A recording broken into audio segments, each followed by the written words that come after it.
안녕하십니까. 저는 아이가 넷인 아이 엄마인데요.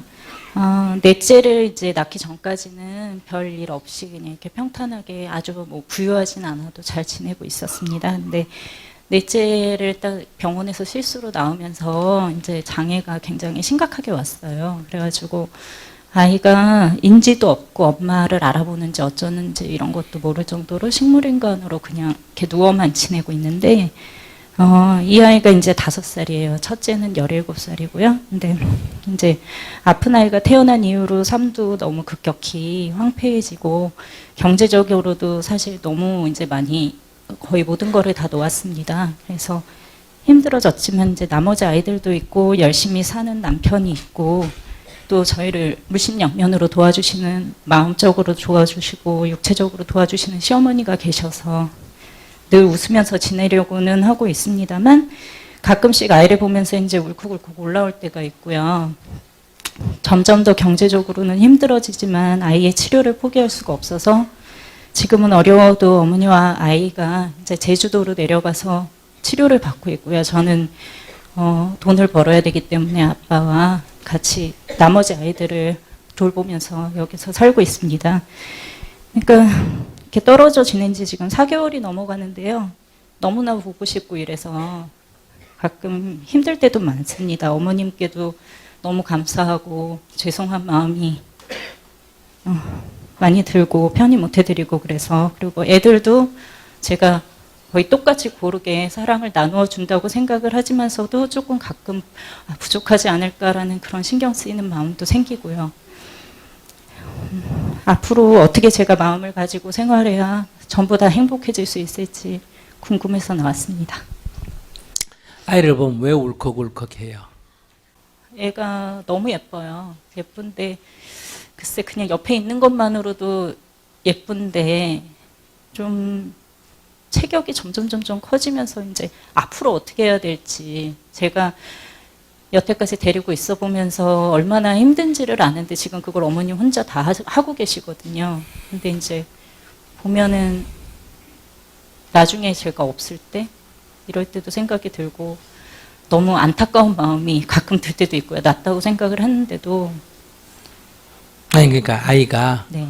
어떤 통증 때문에 못 견디는 상태예요. 그게 아니라는데 경기를 계속해요. 경기를 하는데 내가 보기에 힘든 거예요. 아이 자체가 힘든 거예요. 제가 보기에 힘들죠. 그래. 그건 네. 자기 문제지 뭐. 그러니까 내가 정상화와 비교해서 자꾸 보니까 힘들고 자꾸 정상화 하는 생각을 하니까 지금 이게 큰 재앙이 되는 거예요. 그냥 그 아이는 그 아이대로 그런 상태로 그냥 하나의 존재로서 존중해 주면 안 될까? 그 아이는 그 아이대로. 그 딴 아이하고 비교해가 글로 자꾸 바꾸려고 하지 말고. 아침에도 어떤 분 얘기 들으니까 부모에 대한 상처가 맨날 네 언니 100분의 1이나 되라. 네 언니 꽁문나 따라가라. 이렇게 해서 상처를 입어가지고 아직도 그 한이 맺혀 있는 그런 질문을 했었는데, 그러니까 자꾸 다른 사람하고 비교해서 인간 존재를 보지 말고 그 존재는 그 존재대로 봐야 돼. 지체부자야는 지체부자요 그 상태로 존중해 줘야 돼. 그걸 좋게 말하면 고친다는 거지. 그건 욕심이야. 고치려고 하지 말고 거기에 맞게끔 필요한 걸 지원하면 되는 거예요. 자꾸 고친다 그러는 거는 아이한테 열등의식을 심어주고 나한테 큰 짐이 돼요. 더 이상 고친다 이러지 말고 그 아이에 맞게 돌보는 게 필요한 거예요. 그래서 오늘날 우리가 사회보장제도가 왜 필요하냐. 바로 이런 아이를, 이런 지체부자애를 낳게 되면 그걸 한 가족이 돌보기에는 너무 많은 가정에 힘이 되니까 이거는 사회가 책임을 져주자. 그래서 이런 이제 들어가는 경비라든지 이런 거를 사회가 책임을 지든지 아니면 어때요? 이런 거를 전문적으로 돌보는 사람들이 돌보도록 하고 나머지 가족은 또 나름대로 행복하게 살아야 된다. 그래서 이 가족을 버려도 안 되고 이 가족을 나 혼자 책임지겠다 하는 것도 욕심이다 이런 얘기예요. 그러면 현재 장애자 판정을 받으면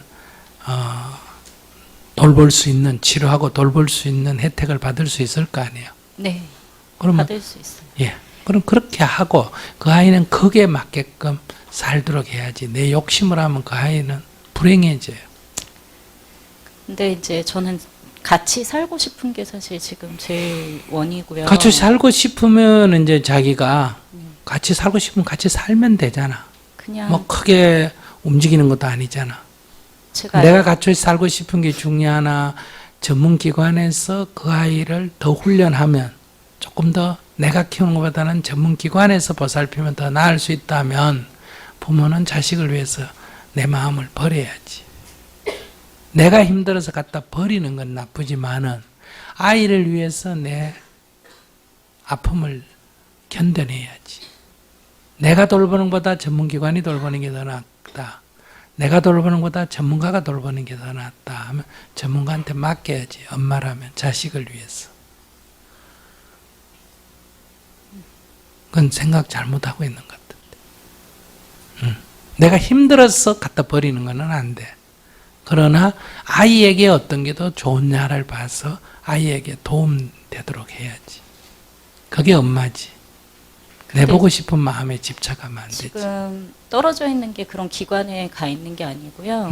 걔는 이제 어머니랑 같이 생활을 하면서 거기서 신경 치료를 하시는 분이 계셔가지고 거기서 치료를 받고 있는데 그러니까 치료를 거의 받고 있는 게 나하고 있는 것보다 좋으면 그게 뭐 완치라든 완치나 치료가 될지 안 될지는 모르지만 그래도 치료를 받고 있는 게 좋으면 내가 보고 싶은 걸 참아내야지 아이를 위해서.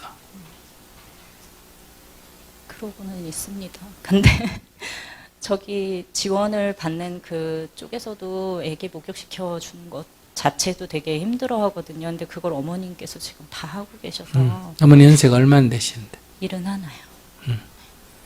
뭐 아이 5살이면 아이 돌볼 수 있어요. 괜찮아요. 보통 엄마가 돌봐야 되지만은 이럴 때는 이제 엄마가 돌볼 수 없는 상황이니까 내가 뭐 직장 가기 위해서 뭐 더 잘 떼기 위해서 아이를 뭐 갖다 뭐 할머니한테 맡긴다는 건 맞지 않지만 치료를 위해서 맡기는 건 있을 수 있는 일이에요. 근데 왜 전문가한테 안 맡기고 그래요?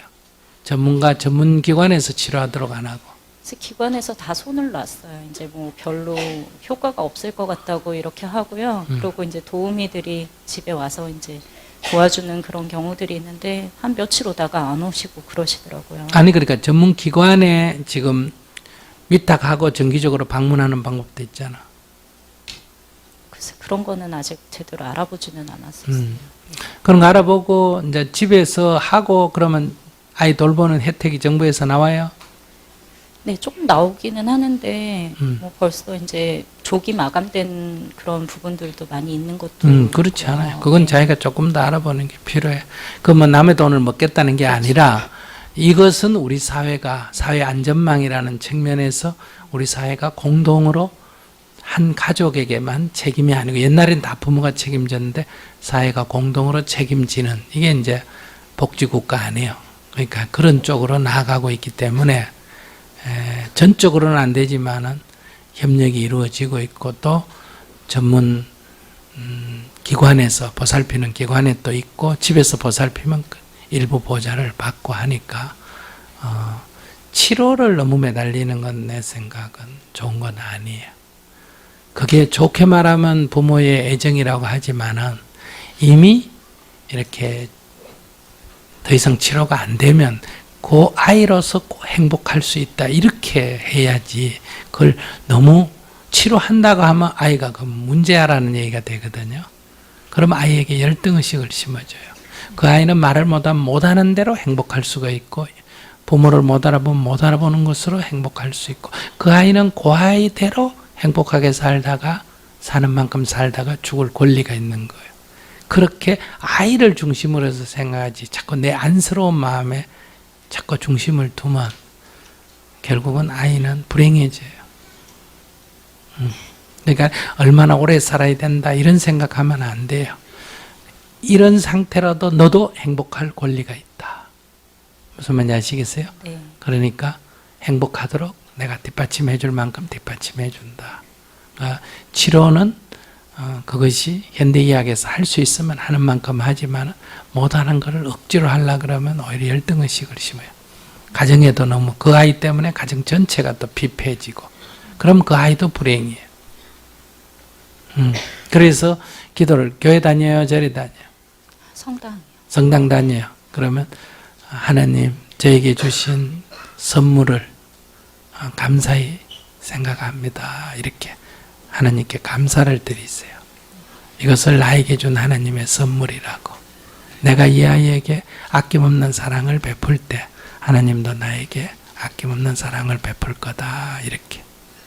아시겠어요? 네, 또 캐토릭 신자면 캐토릭 계열에는 또 이런 아이들을 잘 돌보는 곳이 네. 있지 않습니까? 네. 저기 삼낭진에 가면 거기 그 신부님이 하시는 무슨 신부님이 하시는 저도 거기 한 방문해 봤는데 그러니까 집에서 돌볼 만큼 돌보고 내가 돌보는 것보다 전문기관이 돌보는 게 더 낫다 하면 이제 협의해서 돌보도록 하고 내가 정기적으로 후원금도 내고 자주 찾아가고 그러는 게 좋죠. 또 내가 돌볼 수 있으면 돌보면서 도움을 얻고 이렇게 부담으로 느끼면 안 돼요. 하나님의 사랑과 선물로 느껴야지. 그래야 그 아이가 사는 만큼 어때요? 얼마 사느냐 이게 중요한 거 아니에요. 여러분들은 자꾸 얼마나 살아야 되냐 이게 중요한데 살 때 행복하게 살아야 돼요. 하루를 살더라도. 그러니까 엄마가 자식을 부담으로 느끼면 자식은 불효잖아. 부모를 괴롭히니까. 엄마가 너로 인해서 행복했다 이래 느껴야 효자지. 그러니까 항상 하나님께 감사드리고 하나님께서 주신 선물 기쁘게 생각합니다. 이렇게 기도하셔야 돼요. 알았죠? 네, 알겠습니다. 네. 치료에 너무 매달리지 말고. 네, 감사합니다.